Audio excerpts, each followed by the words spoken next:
How to fix HiTV app download problem. Hey beauty people, in this video I am gonna show you how you can fix your HiTV app download problem. So first go to settings,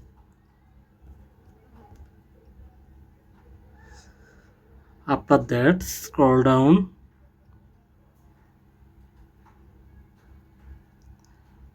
click on apps. Now you can find out the HiTV app or you can search it from search. Click on HiTV, scroll down and then go to storage,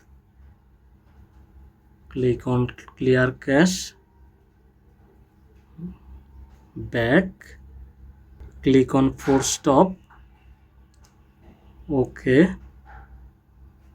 After that go to Play Store and update the HiTV app, and finally restart your phone, and there you go. That's how you can fix the issue. Hope that this video helped you out. If you found this helpful, hit the like button and subscribe this channel. Thanks for watching. See you in the next video.